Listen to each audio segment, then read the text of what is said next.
Good morning everyone. आज हम पढ़ने वाले हैं कुछ सेल ऑर्गेनेल्स। लाइसोसोम सबसे पहले हम पढ़ रहे हैं लाइसोसोम। इसे हम सुसाइडल बैग भी कहते हैं। लाइसोसोम होते हैं वो मेम्ब्रेन बाउंड सैक होते हैं जो कि डाइजेस्टिव एंजाइम से फिल्ड रहते हैं, और जो एंजाइम्स होते हैं वो रफ एंडोप्लाज्मिक रेटिकुलम से मेड होते बनते हैं।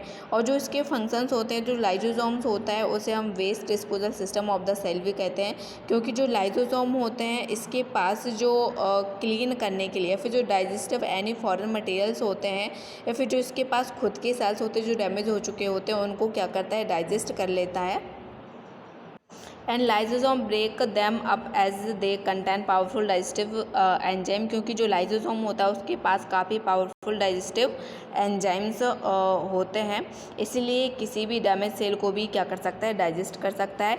इसे हम सुसाइडल बैग कहते हैं। क्यों कहते हैं? क्योंकि यदि कोई भी सेल डैमेज हो जाती है लाइसोसोम में, तो लाइसोसोम क्या होता है, वर्स्ट हो जाता है या फिर फूट जाता है। तो जो एंजाइम होते हैं, जो डाइजेस्टिव एंजाइम होते हैं, वो खुद की सेल्स को भी क्या करेगा, डाइजेस्ट कर जाता है।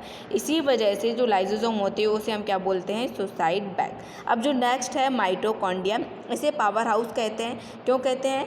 Mitochondria have two membrane. जो माइटोकॉन्ड्रिया होते हैं इसके पास टू मेम्ब्रेन होती है। सबसे बाहर की जो आउटर मेम्ब्रेन होती है उसमें पोर्स होते हैं, एंड जो इनर मेम्ब्रेन होती है वो काफ़ी डीपली फोल्डेड होती है। देखिए जैसे कि आप स्ट्रक्चर देख रहे हैं, इसमें काफ़ी ज़्यादा फोल्डेड है जो इनर मेम्ब्रेन है, और जो आउटर मेम्ब्रेन होती है उसमें क्या होते हैं, पोर्स होते हैं।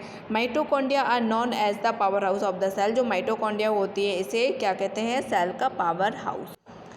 The energy required for various chemical activities needed for the life is released by mitochondria in the form of ATP। इसका फुल फॉर्म है एडेनोसाइन ट्राइफॉस्फेट। जो माइटोकॉन्ड्रिया के लिए जो जहाँ से एनर्जी रिक्वायर्ड होती है, तो वो कैसे रिक्वायर्ड होती है, जैसे कि जैसे जब हम फूड खाते हैं और फूड के डाइजेस्ट होने के बाद जो एनर्जी प्रोड्यूस होती है वो एटीपी के फॉर्म में स्टोर हो जाती है, और वो एटीपी कहाँ प्रेजेंट होता है, माइटोकॉन्ड्रिया में। इसलिए जब भी नीड पड़ती है तो हम यहीं से एनर्जी यूज करते हैं, इसलिए जो माइटोकॉन्ड्रिया उसे हम बोला जाता है power house of the cell. और जो माइटोकॉन्ड्रिया होता है स्ट्रेंज ऑर्गेनेल्स है, मतलब हर जितने भी अभी हम ऑर्गेनेल्स पढ़ चुके हैं उनसे थोड़ा सा अलग है। इसके पास खुद का डीएनए एंड राइबोसोम होता है। यदि खुद के डीएनए एंड राइबोसोम है जिसकी वजह से वह खुद ही अपने प्रोटीन्स मेड कर सकता है, फॉर्म कर सकता है। इसके बाद जो नेक्स्ट है वो है प्लास्टिड। इसे किचन ऑफ द सेल बोला जाता है। क्यों बोलते हैं? They are present only plant cells. ये जो प्लास्टिड होते हैं ओनली प्लांट सेल्स में प्रेजेंट होते हैं। टू टाइप्स के होते हैं, एक तो क्रोमोप्लास्ट एंड ल्यूकोप्लास्ट। क्रोमो का मतलब होता है कलरफुल एंड ल्यूको का मतलब होता है कलरलेस। यहाँ पे एक फिगर भी बताया गया है, क्योंकि जो क्रोमोप्लास्ट है, जो क्लोरोफिल होते हैं, वो क्या होते हैं, क्लोरोफिल ही फोटोसिंथेसिस कराने के लिए रिस्पॉन्सिबल होते हैं। तो यहाँ पे आप जैसे फिगर देखेंगे, जो फिगर बनाया हुआ है, तो यदि एक एक स्ट्रक्चर की यदि इनकी बात की जाए तो इसे हम बोलते हैं थाइलेकॉइड, लेकिन यदि इस पूरे स्ट्रक्चर को बात करेंगे तो इसे हम बोलेंगे ग्रेनम, और जो यहाँ पे बीच का स्पेस होता है इसे हम बोलते हैं स्ट्रोमा। अब जैसे कि chloroplast are important for photosynthesis in plant. जो प्लांट में फोटोसिंथेसिस होती है उसके लिए जो इम्पोर्टेंट है, जो रिस्पॉन्सिबल होता है वो क्लोरोप्लास्ट होता है। एंड जो ल्यूकोप्लास्ट होते हैं उनका फंक्शन होता है कि जो स्टार्च, ऑयल्स, प्रोटीन्स एंड जो ग्रैन्यूल्स होते हैं उनको स्टोर करने का काम होता है ल्यूकोप्लास्ट का। The internal organisation of the plastid, जो प्लास्टिड्स होते हैं उनमें एक तो न्यूमेरस मेम्ब्रेन्स होती है जो कि किससे अटैच होती है, जो कि एम्बेडेड होती है। इसलिए इसमें जो भी मटेरियल्स होते हैं तो इस वजह से इसे बोलता है स्ट्रोमा। स्ट्रोमा क्या, अभी हमने वहाँ पे देख लिया कि जो बीच वाला खाली वाला स्पेस था उसे हमने बोला था स्ट्रोमा।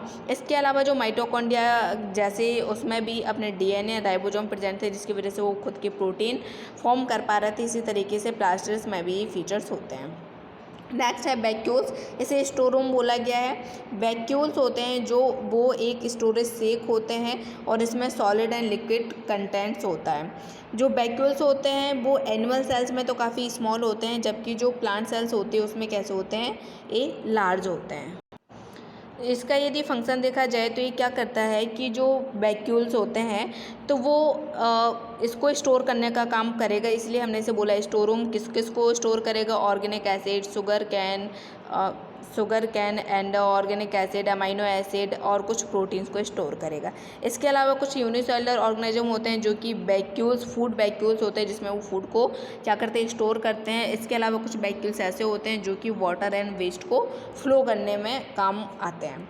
इसके बाद जो नेक्स्ट जो लास्ट टॉपिक है वो है हमारा सेल डिवीजन। सेल डिवीजन में सबसे पहले क्या होता है कि सेल के डिवाइड होने से पहले उसमें न्यूक्लियस का डिवीजन होता है। तो कैरियोकाइनेसिस मतलब होता है न्यूक्लियस का डिवीजन और साइटोकाइनेसिस मतलब सेल का डिवीजन।